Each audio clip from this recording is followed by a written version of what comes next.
ជំរាបសួរអ្នកទាំងគ្នាស្វាគមន៍មកកាន់ Channel នេះចាថ្ងៃនេះខ្ញុំមានវីដេអូទូទៅមួយទៀតចង់ចែករំលែកទៅដល់អ្នកទាំងគ្នាដែលយើងនឹងធ្វើតាម style បែបនេះ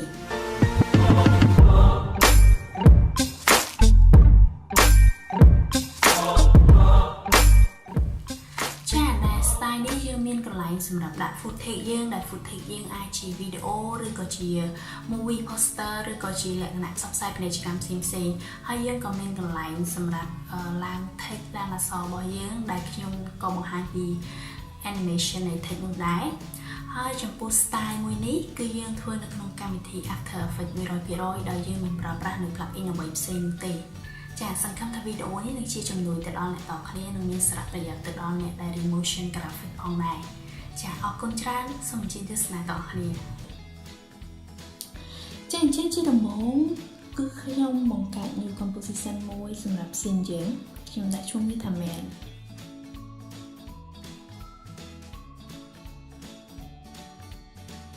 តមកទៀតខ្ញុំបង្កើត new solid លោកអ្នកអាចControl Y ឬក៏យើង right click new solid ហើយខ្ញុំដាក់ឈ្មោះវាថា BG ហើយបន្ទាប់មកយើងខ្ញុំដាក់ជាមួយនឹង Effect Gradient Ramp ហើយយើងដាក់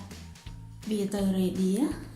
ហើយលោកអ្នកអាចជ្រើសរើសពណ៌ដែលខ្លួនឯងចង់បានប៉ុន្តែពេលនេះខ្ញុំប្រើជាមួយនឹងពណ៌ក្រមៅងងឹតបន្តិចលាយជាមួយនឹងពណ៌លឿងខ្ចីពណ៌ស្ដើង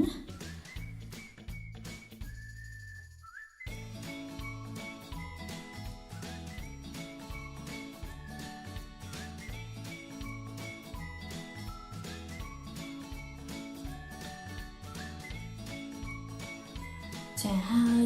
ខ្ញុំកែពណ៌វាបន្ថែមទៀតជាមួយ Free Curve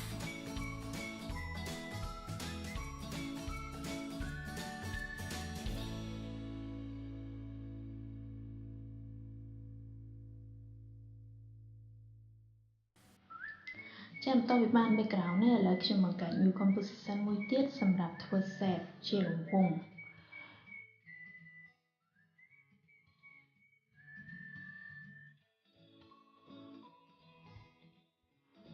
អញ្ចឹងយើងចូលទៅ Elite Tool យើងចាប់គូសទាញវាមកហើយយើង press hold គូសបដាយើង press click shift និង control ឬក៏សម្រាប់ make គឺ shift command ដើម្បីឲ្យ shape របស់យើងវាចេញរាងមូលហើយវានៅកណ្ដាលខំ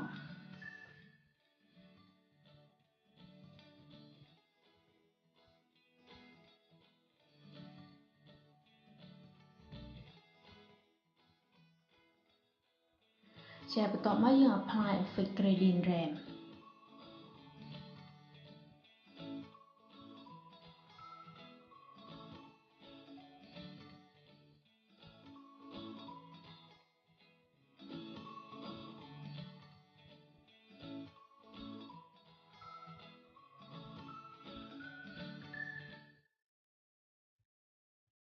បន្ទាប់ពីយើងកែពណ៌ឲ្យហើយកែពណ៌ gradient ramp ហើយយើង copy circle ហ្នឹងមួយទៀតហើយយើងកែ size របស់ circle ហ្នឹង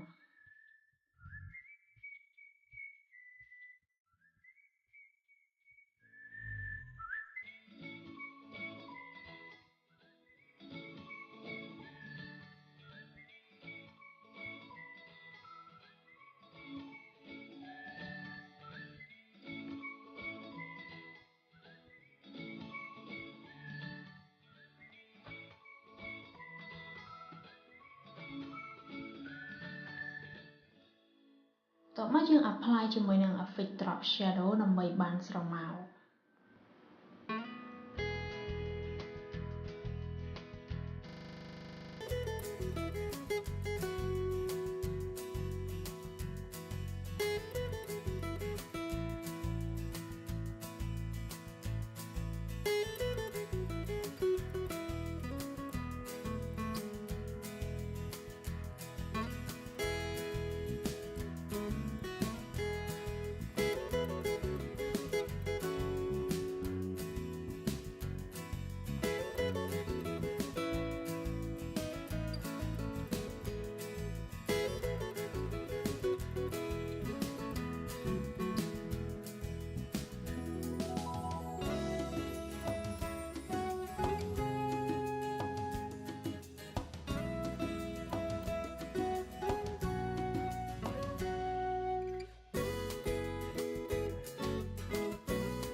ខ្ញុំបង្កើត new adjustment layer មួយ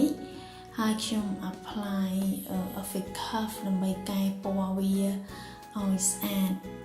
ជាងមុនបន្តិចចាអញ្ចឹងបន្ទាប់ពីយើងបានរង្វង់ចំនួន3ហើយ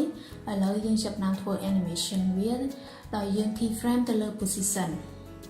អញ្ចឹងយើង click អក្សរ key P សម្រាប់ជា shortcut របស់ position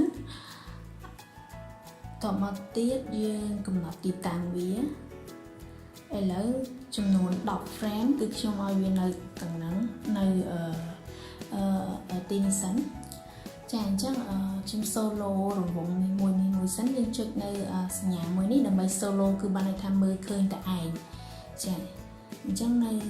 ចំណុចនេះខ្ញុំឲ្យនៅទីនេះហើយបន្ទាប់មកនៅដល់0 second ខ្ញុំទាញវាទៅខាងនេះវិញ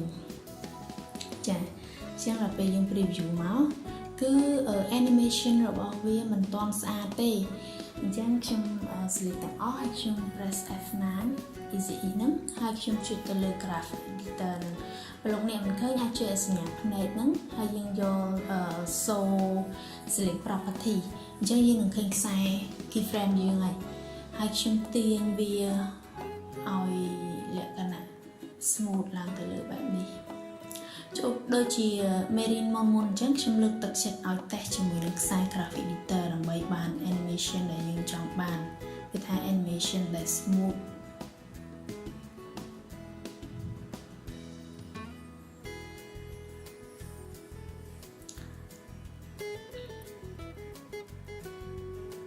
អូខេអញ្ចឹង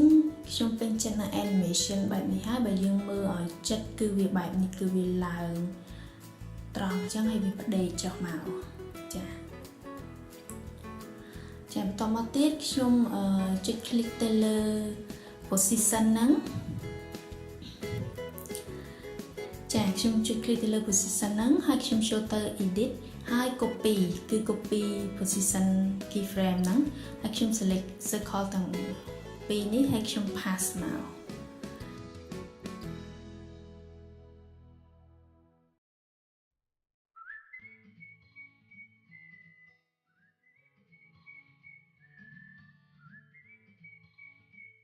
ចាបន្តមកទៀតគឺខ្ញុំ adjust វាឲ្យវាចេញមកអត់ឲ្យវាចេញមក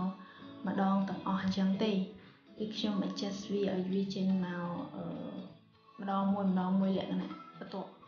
ប់គ្នា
ចាបន្ទាប់ពីបានអញ្ចឹងហើយខ្ញុំចាប់ផ្ដើមបង្កើត new composition មួយទៀតហើយខ្ញុំដាក់ឈ្មោះវាថា replace footage គឺជា composition ដែលយើងនឹងត្រូវដាក់វីដេអូឬក៏រូបភាពរបស់យើងចូលទៅទីនោះតោះមកខ្ញុំទាញរូបភាពរបស់ខ្ញុំចូលដែលរូបភាពដែលខ្ញុំ download ពី Google ទេមិនមែនជាកម្មសិទ្ធិខ្ញុំទេអូខេអញ្ចឹង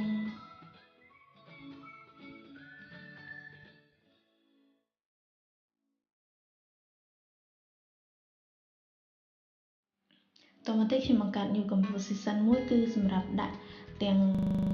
call ទាំងរង្វង់ហ្នឹងហើយនឹងរូបភាពចូលគ្នាតែម្ដងខ្ញុំដាក់ឈ្មោះវាថា circle footage ចាហើយខ្ញុំទាញ save com ចូលរួមជាមួយនឹង replace footage ចូលដែរត តមកទៀតខ្ញុំត្រូវការ map រូបភាពនេះចូលទៅក្នុង concept នេះអញ្ចឹងខ្ញុំត្រូវការ copy com មួយដែលនៅពីលើគេហ្នឹងសុំតបខ្ញុំត្រូវការ copy save layer មួយដែលនៅពីលើគេហ្នឹងអញ្ចឹងខ្ញុំចូលលើវា edit ហើយ copy ហើយខ្ញុំមកផាសនៅកន្លែង circle footage យើងហ្នឹងចាតមកទៀតខ្ញុំត្រូវលុប gradient ramp ហើយនឹង drop shadow ចោលគឺខ្ញុំត្រូវការ fill វាគឺពណ៌សត្រូវចាំបាច់ដឹងថា fill របស់ matte គឺជាពណ៌សហើយខ្ញុំក៏អត់ត្រូវការ animation ដែរជាងខ្ញុំលុប animation ចោល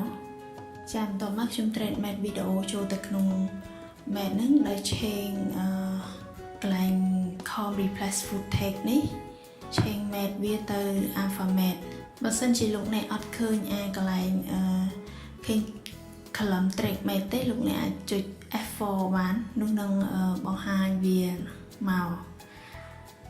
ចុច F4 ទៅវានឹងបង្ហាញ column track matte ចាហើយបដូរទៅ alpha matte តមកទៀតខ្ញុំត្រូវការកែសម្រួលទីតាំងរបស់ footage របស់យើងបន្តិចឥឡូវខ្ញុំដាក់ពី com ដើម្បីស្រួលមើលហើយខ្ញុំទាញរូបភាពរបស់យើងចុះក្រោមនោះវានឹង update ទៅខាងនោះដែរចា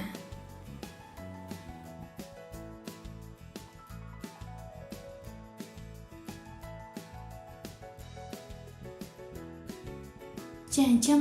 តបពីបានអញ្ចឹងហើយយើងឃើញទៅ animation circle យើងវារត់មកអញ្ចឹងខ្ញុំត្រូវការធ្វើ transition មួយសម្រាប់ឲ្យវាលេចចេញរូបភាពអញ្ចឹងយើងបង្កើត new composition ថ្មីហើយខ្ញុំដាក់ឈ្មោះវាថា transition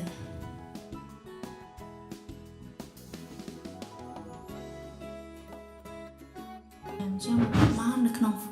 composition transition ខ្ញុំបង្កើត new select ហើយខ្ញុំនឹង apply ជាមួយនឹង effect transition ដែលមានឈ្មោះថា Venetian blind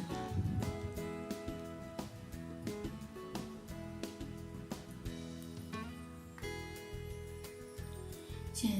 អញ្ចឹងនៅពេលដែលខ្ញុំកែលេងជាមួយនឹង transition completion គឺវានឹងចេញបែបនេះអញ្ចឹងខ្ញុំដាក់ white វាឲ្យធំមិនថាកម្រាស់ដាក់វាធំហើយបន្ទាប់មកខ្ញុំដាក់ feather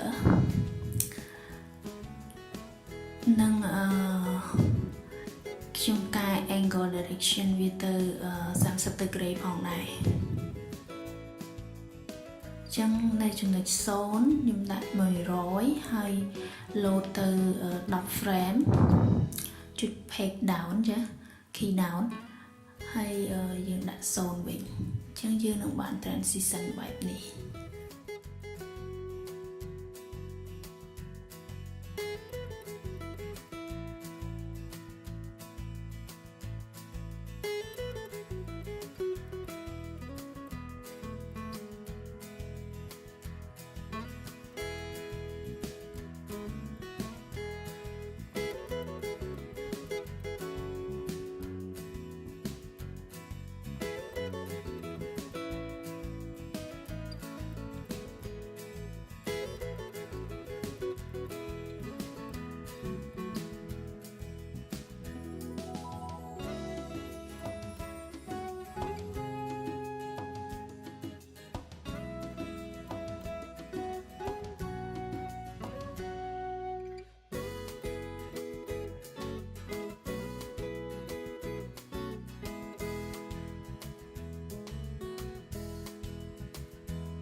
តមកខ្ញុំចូលទៅក្នុង composition footage ដើម្បី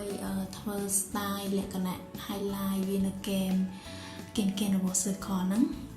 បន្តិចអញ្ចឹងខ្ញុំ select replace footage ហ្នឹងហើយនឹង made នេះ made video ហ្នឹងខ្ញុំ select ទាំងពីរហើយខ្ញុំ duplicate វា control D ចាហើយត្រង់កន្លែង made video tool នេះខ្ញុំអត់ប្រើជាមួយ fill ទេខ្ញុំបិទ fill ចោលហើយខ្ញុំដាក់ stroke ពណ៌សវិញចាយើងយក size វា15ហ្នឹងចុះចាបន្ទាប់មកខ្ញុំ change កន្លែង replace footage ដែលខ្ញុំ copy ហ្នឹងខ្ញុំដូរ blending mode វាទៅ add វិញអញ្ចឹងវានឹងចេញ style highlight បែបនេះចាហើយត្រង់ហើយខ្ញុំក៏កែ scale replace footage ទី2ហ្នឹងទៅ105ដើម្បីវាចេញមកវាមើលទៅលក្ខណៈដូចជារៀងថ្លាក្លាសហើយខ្ញុំ copy មួយទៀតត្រង់កន្លែងទី3នេះខ្ញុំដាក់ឲ្យវាធំខ្ញុំដាក់ចំនួន50ចាហើយចឹងយើងបានមកយើងនឹងឃើញបែបនេះហើយត្រង់ខាងក្រោមគេ replace footage ខាងក្រោមគេហ្នឹងខ្ញុំក៏កែ scale វាដែរខ្ញុំកែទៅ110ចាហើយខ្ញុំនឹងប្រើជាមួយនឹង effect fast blur ហើយខ្ញុំដាក់ blur ចំនួន40ចាអញ្ចឹងវានឹងបាន style បែបនេះចា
ចាអញ្ចឹងបន្ទាប់ពីយើង adjust frame របស់ circle footage យើងក៏ដូចជាបង្កើត frame រង្វង់អីអស់ហើយឥឡូវយើងត្រឡប់មក composition main របស់យើងវិញហើយយើងទាញ composition circle footage ដែលយើងបង្កើតរួមគ្នាហ្នឹងចូលមក main com យើងចាហើយយើង adjust យើងទាញ position វាមកគៀនបន្តិចចាអញ្ចឹងបន្តមកទៀតយើងចូលទៅក្នុងproject tab ណាយើងចូលទៅក្នុង project tab ហ្នឹងបន្ទាប់មកយើង select ទៅលើ circle footage composition ហ្នឹងហើយយើង duplicate វាសូម duplicate នៅកន្លែង project tab មិនមែន duplicate នៅក្នុង timeline ទេបើសិនជាយើង duplicate នៅក្នុង timeline គឺវាមិនមែនជា composition ពីរផ្សេងគ្នាទេយើងចង់បាន composition ពីរផ្សេងគ្នាដើម្បីយកវាមក overlay នៅលើ background យើងអញ្ចឹងសូមចូលទៅក្នុង project tab ហើយយើង duplicate circle footage ហ្នឹងចា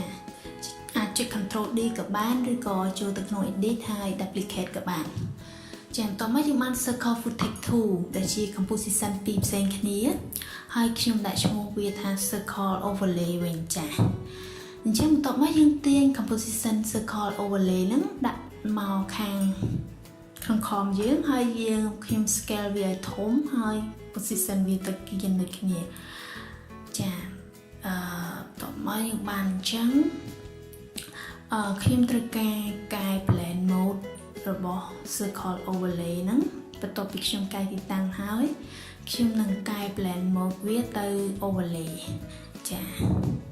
ចាំយើងនឹងបានបែបនេះហើយខ្ញុំចូលទៅក្នុង composition circle overlay ហ្នឹងខ្ញុំអត់ត្រូវការ footage មានលក្ខណៈ style glass ចឹងហ្មងទេអញ្ចឹងខ្ញុំសូមលុប footage com នឹងចោលហើយខ្ញុំត្រឡប់ចូលទៅក្នុង footage នេះហ្នឹងខ្ញុំ copy តែmap ដើមគេcom ដើមគេវិញចា copy វាមកហើយចូលទៅក្នុងនេះ pass វាចូលទៅក្នុង circle overlay ហើយ pass វាចាចឹងបន្តមកយើងត្រូវការ pre-com ពីនេះដែរដើម្បី track map វាជាមួយនឹង transition ចឹងខ្ញុំ select ទាំងពីរហើយខ្ញុំ right click pre-compose វាខ្ញុំដាក់ឈ្មោះវាថា footage ចុះ footage scale ចាពីព្រោះខ្ញុំត្រូវការ scale រូបភាពនេះអញ្ចឹងបន្តមកខ្ញុំទាញវាចុះក្រោមហើយខ្ញុំ change track map ទៅ alpha map ចាអញ្ចឹងវា track map ជាមួយនឹង transition របស់យើងចាអញ្ចឹងបន្ទាប់ពីបានវាចេញ reveal មកហើយខ្ញុំបន្តត្រង់ចំណុចនេះចុះខ្ញុំដាក់ keyframe ទៅលើ scale click អក្សរ S ដើម្បីឃើញចាហើយខ្ញុំដាក់ keyframe scale ទៅលើ scale ហ្នឹងចាសំទោសពីខ្ញុំចូលទៅក្នុង composition footage scale ហ្នឹងហើយខ្ញុំដាក់ keyframe ទៅលើកន្លែង replace footage នេះវិញចាកន្លែង100មកដល់10 second ខ្ញុំដាក់ថា120ចឹងយើងបានបែបនេះទោះបីជាយើងធ្វើ animation បែបនេះប៉ុន្តែវាមិនប៉ះពាល់អីទៅនឹងcomposition circle footage យើងដំបូងទេពីព្រោះអានេះគឺជា com មួយដែលខ្ញុំបាន pre-compose ចាអញ្ចឹងយើងបានបែបនេះអូខេ preview អូខេអញ្ចឹងនេះគឺជា composition overlay អញ្ចឹងយើងត្រឡប់បន្តមកទៀតគឺខ្ញុំបង្កើត new solid មួយទៀតចាខ្ញុំបង្កើត new solid មួយទៀតដើម្បីនឹងខ្ញុំនឹងដាក់ជាមួយនឹង fractal noise ហើយខ្ញុំកែ fractal type ទៅ turbulence mode noise type ខ្ញុំបដូរទៅ block ហើយខ្ញុំដាក់ complex ទៅ2និងកែ transform ទៅ300ចាហើយនឹងកែ contrast ក៏ដូចជា brightness បន្តមកទៀតខ្ញុំ add expression ទៅលើ evolution ដោយចុច alt ហើយ click ទៅលើ stopwatch icon evolution ហ្នឹងហើយខ្ញុំដាក់ជាមួយនឹង time expression time ហើយនឹងចំនួន100ចាចឹងវានឹងបាន effect លក្ខណៈផ្លែបែបនេះចាហើយយើងក៏កែ blending mode ទៅ add ផងដែរចាអញ្ចឹងយើងនឹងបានបែបនេះយើងត្រឡប់មកមើល main com យើងនឹងបានបែបនេះចឹងបន្តមកទៀតយើង copy circle overlay ហ្នឹងហើយខ្ញុំបដូរកន្លែងនេះទៅ add វិញហើយខ្ញុំឆទៅលើកន្លែង circle overlay ដែលខ្ញុំបដូរ blending mode ទៅ add ហ្នឹងហើយខ្ញុំគូស mask ខ្ញុំព្រោះខ្ញុំអាចឃើញ store ចឹងទាំងអស់ទេខ្ញុំគូស mask នឹងបន្ថយ opacity ដែរ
ចាអញ្ចឹង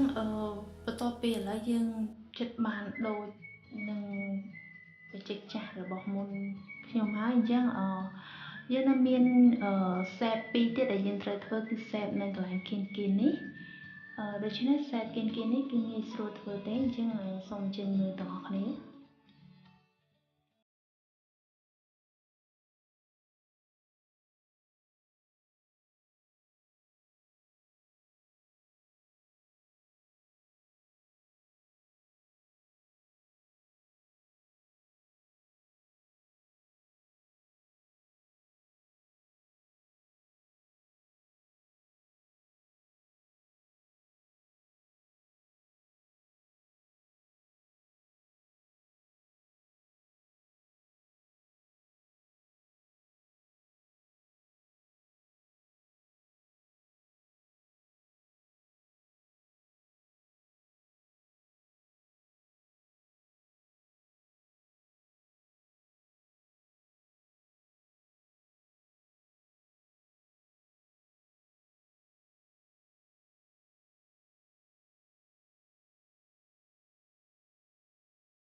ចាអញ្ចឹងបន្ទាប់ពីយើងបាន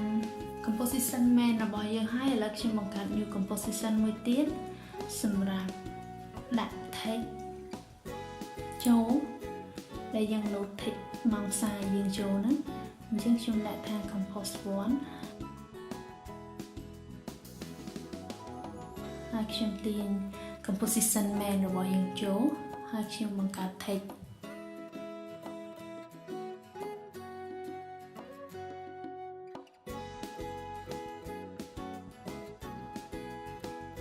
ចាបន្ទាប់មកខ្ញុំថែប text ហើយខ្ញុំនឹង animate text នេះចុចទៅលើ text នៅកន្លែង animate នេះខ្ញុំ animate ជាមួយនឹង scale opacity និង rotation ផងដែរ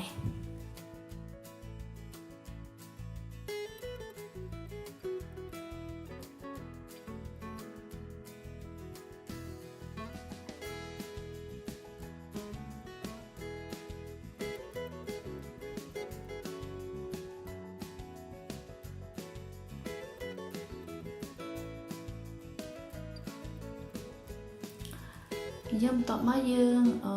ដាក់ចំនួនដែលយើងចង់ឲ្យវាមាន animate ប៉ុន្តែយើងមិនមែន keyframe ទៅលើ3ចំណុចហ្នឹងទេអញ្ចឹងខ្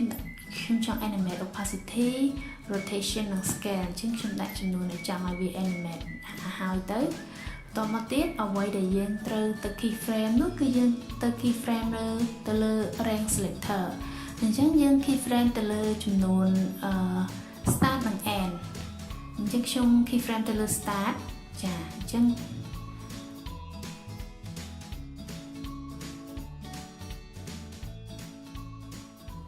ឧទាហរណ៍ថាត្រឹមនេះខ្ញុំដាក់100គឺវាមកដូចដើមយើងកន្លែង0 second ខ្ញុំដាក់វា0វិញអញ្ចឹងវានឹងមក keyframe មួយទៀតដែលវាមាន animation ទៅលើ scale rotation និង opacity អូខេឥឡូវយើងបានហើយយើងចាប់ផ្ដើម render ចេញប៉ុន្តែខ្ញុំនឹងបង្កើត new composition មួយទៀតដើម្បីកែ color ចុងក្រោយ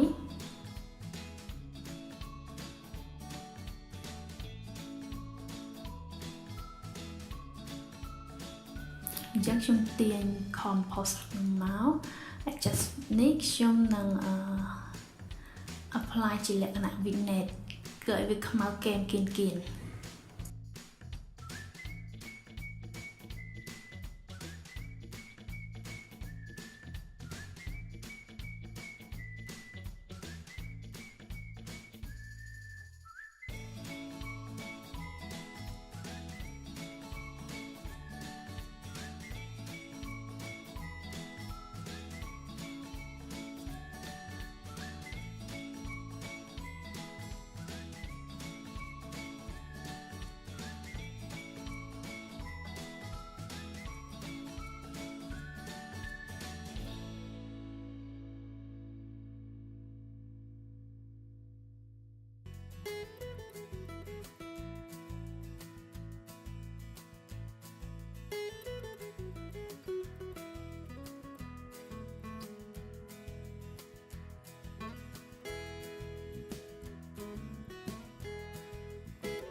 ចាអរគុណច្រើនសម្រាប់ការទស្សនា Channel Lexia ជួបគ្នានៅវីដេអូក្រោយសូមសំណាងល្អបាយបាយ